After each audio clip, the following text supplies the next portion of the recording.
Mm. Hello, can you hear me? I made it. Yes, we are here. I have no idea what happened then at all. Okay, so Suzanne joined, but then I don't know if it booted her straight out like it did me initially. But if you can hear and see me, then we'll take that as a win. Yep, I can see you. I am going to just give it another minute to see Yeah, if yeah, of course. I don't know what happened there. Um, don't even, I was trying to figure it out. Jess is struggling again as well. I was. Oh, here we go. Who is this? Hello to whoever's joining us. We are all wondering what's going on. We've all joined and all been kicked out. So we don't. I thought it was me there for a minute, but the very fact that people are managing to get in is making me hope that it's not just me. Hello. Oh, hey, Jess. I think it's Jess anyway, is it? Yeah, I made it. Recognise the voice. I've had lots of people saying that they can't make the time, but they are going to watch the recording, and we've had loads of people watch and comment on the other recording. So bear in mind that lots of people are watching that. So I don't know how many we're going to get here, seeing as we're almost 5 minutes past. I reckon, James, whenever you're happy to go. See if I can share my screen. It's currently saying I can't. So you might. Hang on. Is this because I did it on the other one? Here we go. Hang on. I think so. Yeah. There we go. Try now. Oh, Suzanne's back. Hey, Suzanne. Yeah, it's allowing me now. We're going to be pros at this by the end of the. You wouldn't have thought that we both lecture online for a living. We're not pros after 2.5 years. It's a big deal. Right, hi, Suzanne. Sorry I kicked you out. Hopefully you're back now. I don't know. It did the same to us as well. Right. You can see that. You can see the slides. Yes, I'll meet you. And it says the recording is going. So we'll jump straight into it. So welcome everyone to the second part of this nutrition seminar series, and welcome to those that are joining on the recording. Before I get going, contact details are, my Instagram's there, but my contact details and my phone number and email are at the end of this. So feel free to send any questions that you've got across. And if you want me to integrate anything into the future sessions or the future delivery, please just get them across either through Jenny or via myself. And I'm more than happy to kind of tailor, particularly the last session, towards any specific needs.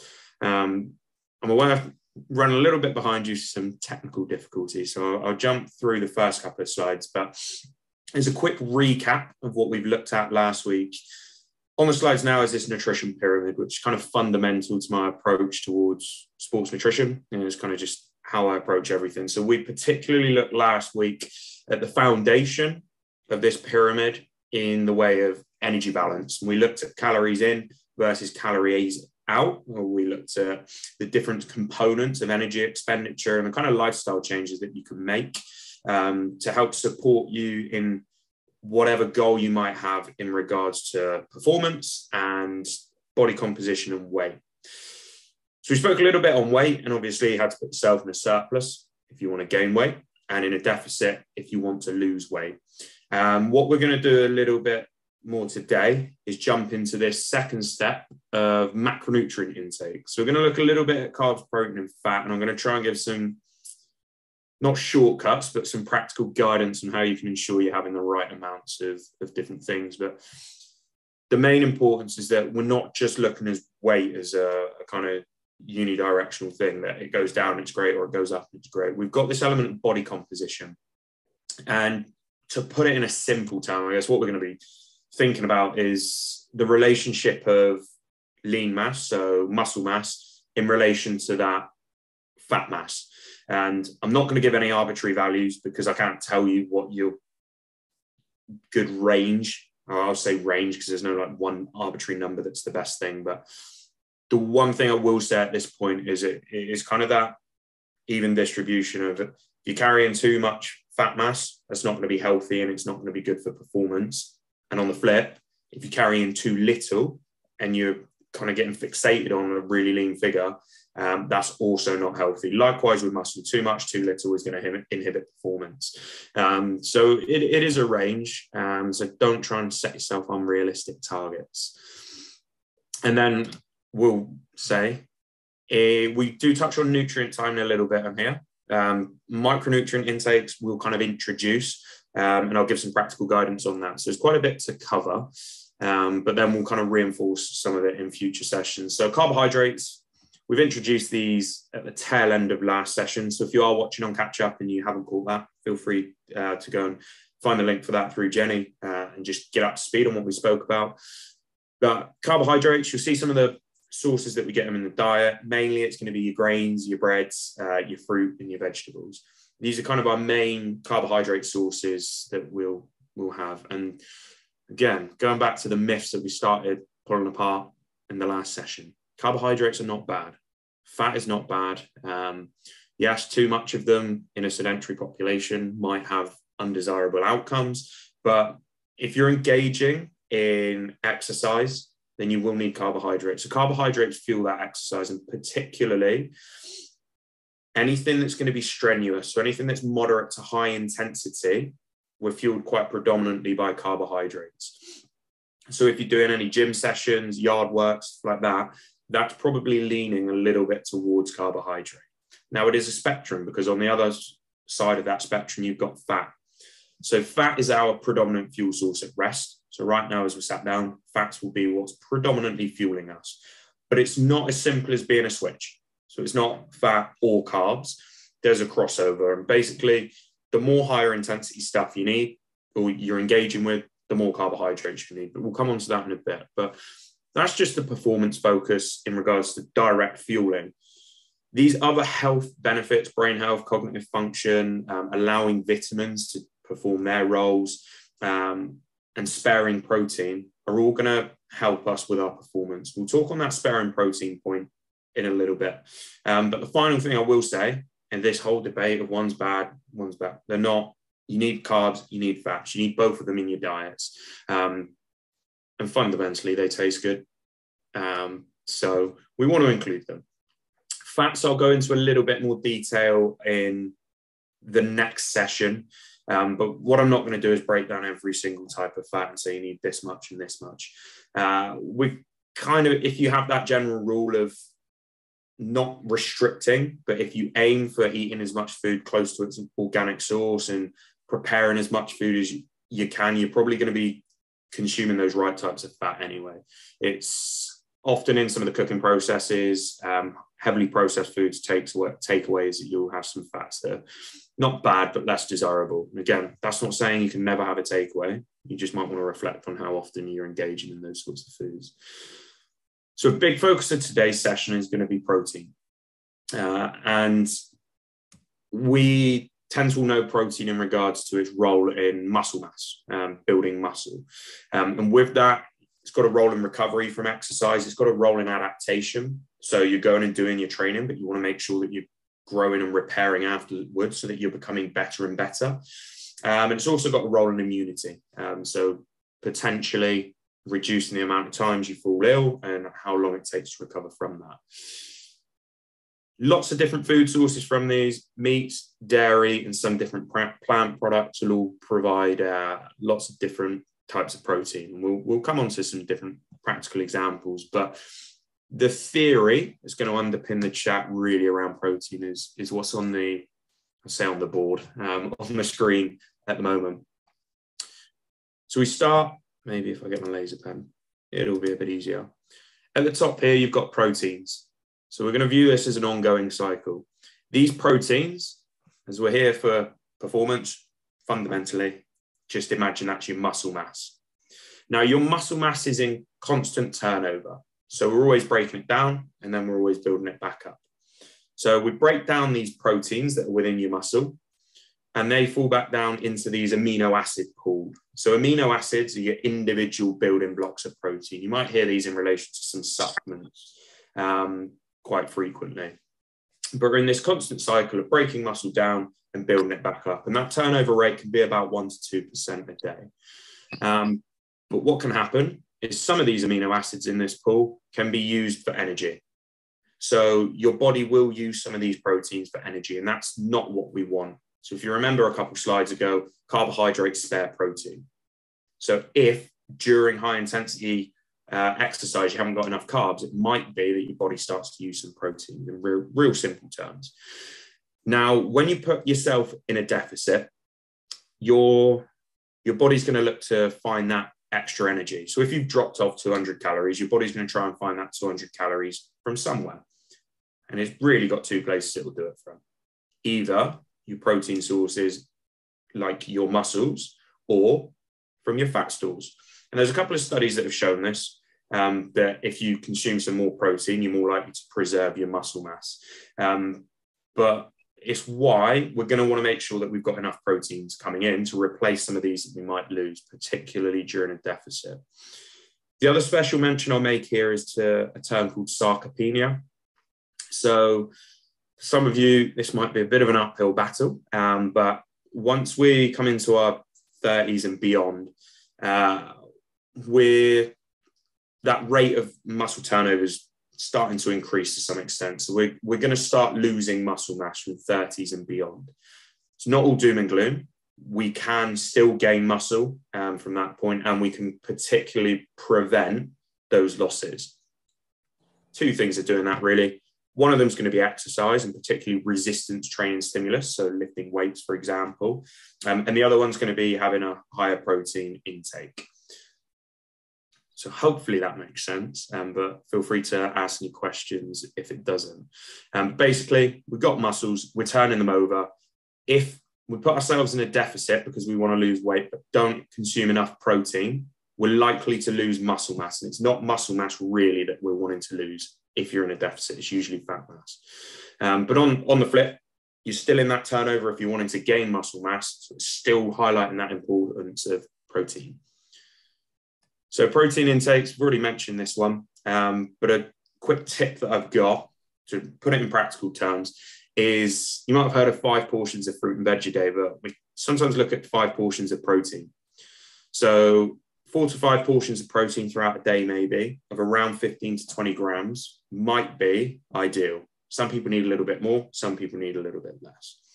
There's also the guidance there of 1.4 grams per kg. Now, what I mean by that is if you take your body weight in kilos and then times it by 1.4, that might give you a good starting point of where you want to put your protein guidance. Now, for general population, that magic number is 0.8. But I think the research shows that perhaps that's on the low side, but definitely if you're adding in exercise and if you're adding in a calorie deficit, we want to bump those numbers up.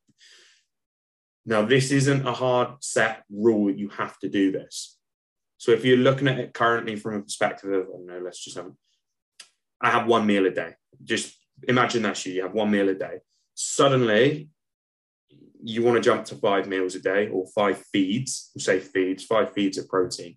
It's going to be quite a big jump. So maybe we're going to start with smaller changes and just say, okay, I'm going to have a mid-morning protein snack. And I will bring up some examples in a minute. So I know Jenny will be sat there smiling about our Arla protein yogurts. But there's a few other reasons why protein, particularly during a calorie deficit, is important. But even if you take the deficit factor away, if you're wanting to maintain weight or gain weight, it's still relevant. So these requirements are dependent on a few factors listed there. One of them is going to be your lifestyle and how active you are. The other one's going to be how much training you engage in. The more you do, the more protein you'll probably need, as a general rule of thumb.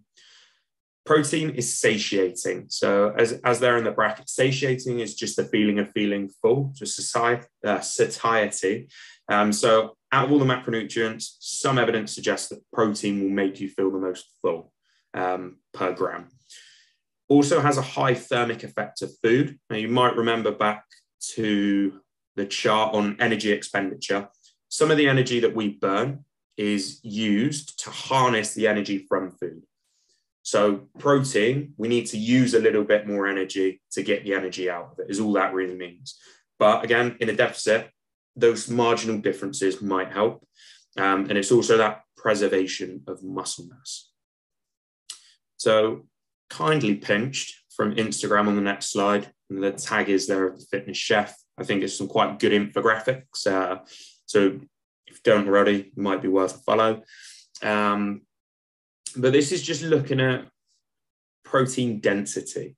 And this is something I'd really consider. And again, next slide will have a few more examples. But what we don't want to do is be trying to get all of our protein intake from really calorific sources. So if we look on the X and Y axes, so up the side here, you've kind of got calories per serving, and across the bottom, you've got how much protein is in it. So some of these foods here hopefully won't be surprising. Haribo Star Mix, for example, Doritos, they've got a lot in the way of calories, but they're going to provide you little in the way of protein.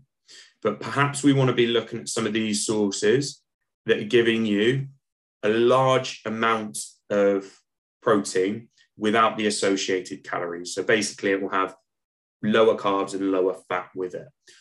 So to draw attention to something like peanut butter or McDonald's, it might have quite a bit of protein, but in relation to the fat and carbohydrate content, and therefore the overall calories, they might not be the best sources of protein for you to include in those individual snacks. So setting up some structure, what you might want to look at that 4 or 5 portions of, and again, it depends. Not everyone has breakfast, and I'm not going to put in a hard rule of everyone has to have breakfast. So for example, a client I worked with yesterday, we're going for mid-morning snack, protein at lunch, mid-afternoon snack that's going to have some protein in it, and then the evening meal is also going to have protein in it. So I think if you look at it that way, that kind of little bit of structure, it's quite easy how you could get in 3 or 4 different snacks. So some examples that you might want to include on the next slide that are really practical, take very little time to prepare. And this is not the only list. There's so much more out there. And I do say, do engage with the internet on these sorts of things for food ideas. Just try not to take your education from it. But Arla protein yogurts, Jenny and I are big advocates for. We always sit there in the office and have them in the morning. Not endorsed or sponsored, but again, 20 grams of protein and they're about 140, 150 calories.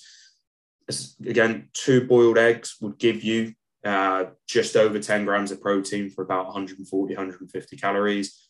2 Baby Bell Lights, 100 calories might get you that 10 grams. So there's lots of different examples out there. I'm going to give a little shout out to baked beans here. I think it surprises people, but beans on toast is actually quite a good meal. So do have that if you like it. Just be a little bit cautious with protein bars. I know it was a question at the end of the last session, but it's just worth checking the nutritional information because sometimes they're loaded up with higher fat contents or higher carb content, and therefore might give you quite a bit in the way of calories in relation to the protein content. If you're looking to gain mass, fill your boots, but it might be that you opt for a slightly lower calorie alternative. Well, we're whizzing through it, but do shout if anyone's got any questions. I think it leads on to the next part, though, quite logically, of how much of each macro should I have? So your macro is obviously carbs, protein, and fat. How much should I have? And this is the most wishy-washy answer, and I will try and navigate it to give you a little bit of a better one, but it really does depend. Now, there is some acceptable macronutrient distribution range. So if you are tracking, if you're using apps to track your food for a couple of days here and there, these are some of the acceptable ranges. Unfortunately, I can't stand here and just give blanket guidance because it's not a one-size-fits-all. It really does need to be individualized. The guidance that I will give, if you're wanting to lose weight, is to establish a calorie deficit and just focus on that protein intake. The relationships of carbs and fat will probably fall in place unless you're engaging heavily in lots of takeaway and processed foods. So primarily, if you're in a weight loss paradigm, I would say focus on protein. If you're on the flip of that, if you're looking to gain muscle mass, put yourself in a calorie surplus and focus on protein intake. So it's still the same. It's just that flip on deficit. Carbohydrate intake really does vary. It's another one that I would just consider your activity level and how intense it is. If you engage in lots of high intensity activity, then you probably want to push to a higher carbohydrate amount. Whereas perhaps if you're like myself currently and are a little bit more sedentary, you might have a little bit more of your calories from fat. It is a sliding scale and there's no hard and fast rules, and it's not one's better than the other. There are some little tips here and there that will come through in future chats, but maybe you tailor your carb intake around exercise, but it's one of them things that there's no right or wrong approach really. I think if you're making sure you're within the ranges, then I think you're set. I just think focus on protein primarily because I think it's quite practical and easy as a starting point to do that. So that's my overview of macronutrients. I'm going to do the world's quickest overview of micronutrients because I think it's another one that can be done quite practically. So micronutrients don't provide you with any calories, and they're micro. We need them in smaller amounts. So within that, you've got vitamins and minerals. You might be aware that there's all sorts of different vitamins and all sorts of different minerals, and I'm not going to sit here and talk through 40 odd of them one by one. So you don't need to know them all. They've all got different functions within the body. And in the next session, I will talk about some specific ones, for example, iron, that I think is really important for an athletic population. But I've got one thing that I will say as a rule, maybe, is this little equation here, which I will talk through in more depth. But diet quality and dietary variety will most of the time ensure that you're sufficient. And that's, again, next session, I'll talk about vitamin D and iron in more depth because they might be exclusions on that. But some practical tips is to eat the rainbow. So we tend to just find you'll have different vitamins and minerals and different phytochemicals and different colors of fruits and veg. So if you just try to eat the rainbow and have lots of different of these examples there in your diet, you're already going to be doing a lot of the groundwork. So this point on diet quality, what I mean by that is, or to phrase it a different way, is this nutrient density. So similar to that protein density that I mentioned, nutrient density in my eyes is how many or how much of these micronutrients is the food providing in relation to the energy content.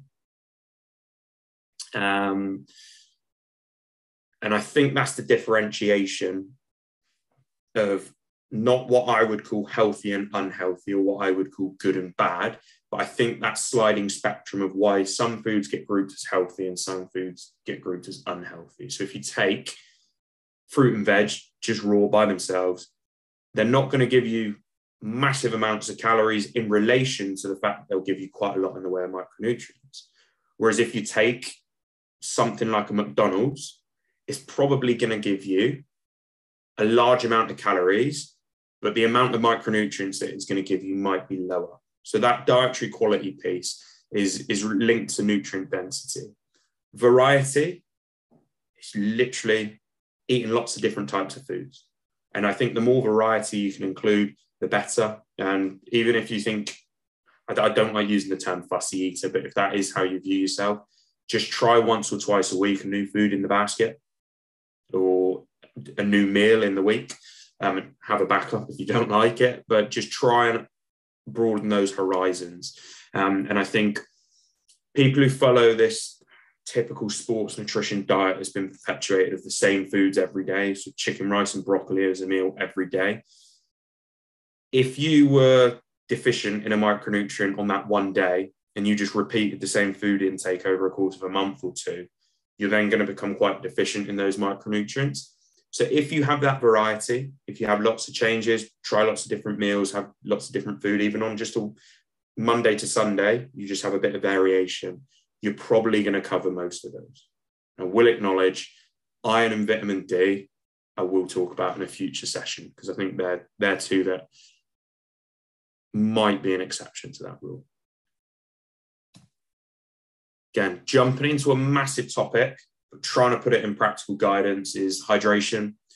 Hydration is really important for health and for performance, physical health and performance, and cognitive health and performance. So this isn't just related to your events, but it might also be related to jobs that you're performing on a day-to-day basis.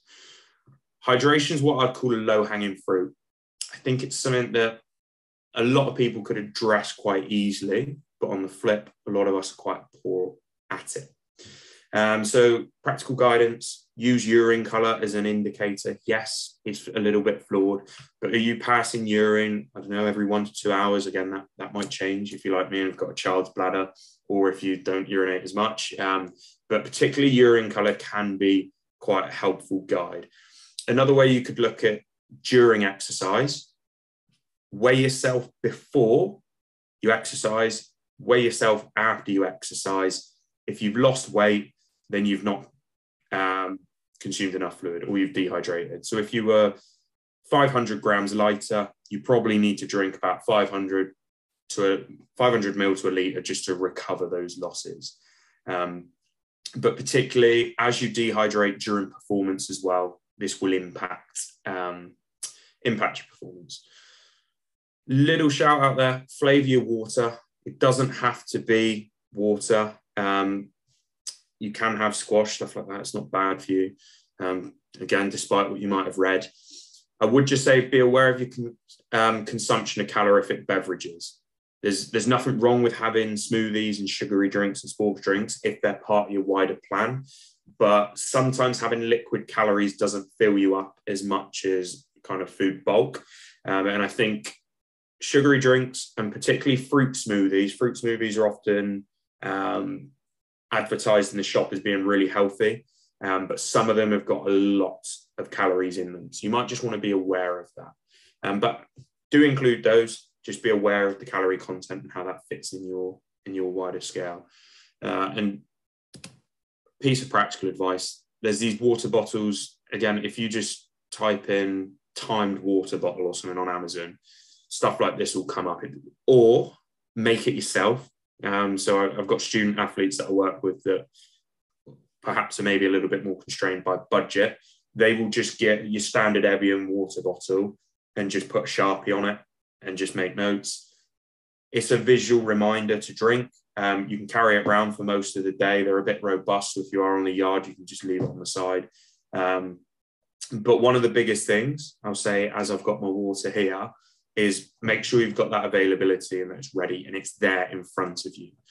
So that it's just that trigger and that reminder. So to round off everything I've said, I'll come back to my fundamental belief. Your current habits and routines are the framework. Continue to build on them. Don't scrap what you're doing. Don't try and start afresh. Like I said in that example of, if you're a person that just has one feed a day, you don't have to try and jump to 5 feeds now to get that protein. Maybe just set yourself some goals of, I'm just going to include an extra baby bell here or something like that, and build it up and try and remove some calories from that evening meal by reducing the portion size. So we're just having that trade-off. But goal setting, be specific. So who, where, when, what, why. Think of all of those in relation to your goals. Is it measurable? If your goal's not measurable, I'm not saying it's pointless, but particularly with nutrition, it might be a little bit difficult. So is it that you're just going to set your target of having 3 portions of protein a day? You could measure that. Is it attainable?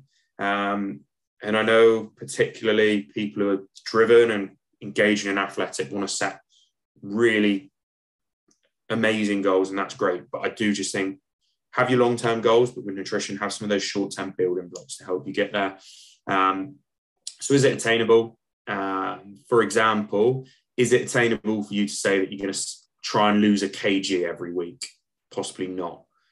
Maybe a kg a month might be a better starting point. And that's individualized, of course, but be specific, measurable, attainable, relevant, and try and set time bounds to it. So don't have it as an open-ended goal that can just go on forever. Some goals are good to be like that, but not all of them. So where I've been talking for quite a while here, I will stop the session and pull up my contact details. But at this point, I welcome any questions. Thanks. Oh my gosh, my voice has gone. I was going to say thanks so much, James. I've been talking too much today. I think it's really important whilst people are thinking of questions. So guys, you can put them in the chat box. I believe you can come off mute if you want to.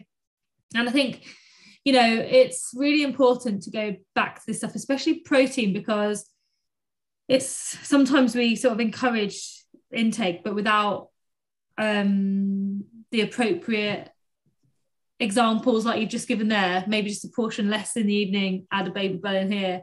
And I think it's, you know, we are laughing because we always have our Arla protein. I always have 4 in the kitchen, but it's also something I found, James, I don't know if you found this, I'm more likely to eat them if they're easy. So for me, the Arla protein yogurts, like if I get the ones with the screw pouch, I'm way more likely to eat them than I am if I have to get a tub out and get a spoon out, which I know is super lazy of me. So little things like that as well. Completely true. Again, I've got a client I'm working with at the moment, one-to-one, that's really busy office job, and they will have the pouch because they can go to meetings and walk around the office and it doesn't interrupt any of the day-to-day activities. So I think that practicality element is really big. And again, I haven't even mentioned supplements here, but protein supplements can be a good way of helping yourself get up to those targets if needed.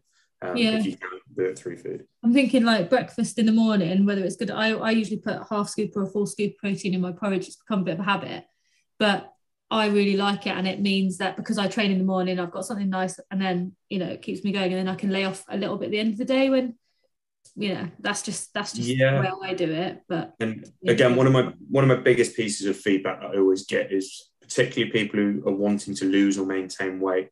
They come to me and they're surprised that I'm telling people to include more. And I think sometimes it's a mindset shift that's needed of, we're always thinking, what can I remove? What can I remove? What can I restrict? And actually, I think looking at this protein element of what can I include? What snacks are good? You do get that knock-on effect of, if you have that protein yogurt, for example, in the morning, suddenly you might not be snacking on everything else. You do, of course, if you're going to include new stuff, got to be aware that you're kind of knocking that calorie budget out elsewhere. But I think some of it just happens kind of innately. I think you're right. I think you get scared. Like, for example, if I have 2 custard creams, that's only 120 calories, whereas this Arla yogurt's 150. Oh, I'll have the biscuits because it's less calories. But actually, if you just have the protein, you're going to be fuller for longer. You won't need the knock-on is, you know, and I think it's getting the practicing catching yourself before you get to the I don't care, which we have all, I'm sure you've been there, James, but you get to that point where you're like, I don't care if I'm fat, bring it on. Yeah, and then the whole pack of custard creams is gone. Catch yourself before you get to that point. So I'm waffling on, guys, and I know James is busy. So Jess, Suzanne, Valerie, do you have any questions here and now?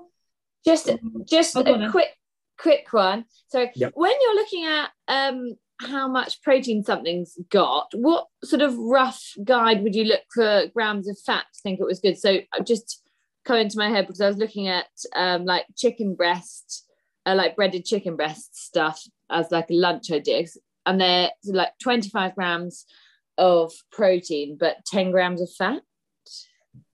Yeah, that's fine. I think rather than the fat specifically, it is just the point on, I'd look in regards to, here we go, just overall calories.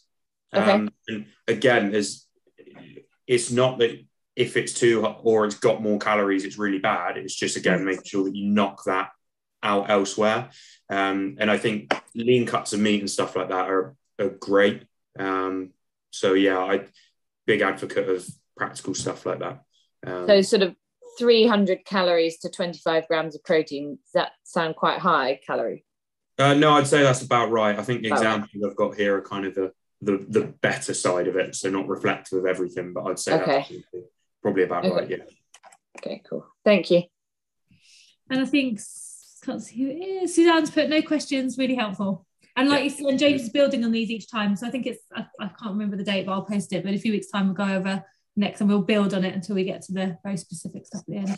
Yeah, of course. And again, I'll just reiterate, if anyone's got any questions or want me to talk about any specific things, I've still got a bit of room that I can tailor some specific content. So do pass it on to myself or to Jenny, and I can put something together for any future questions.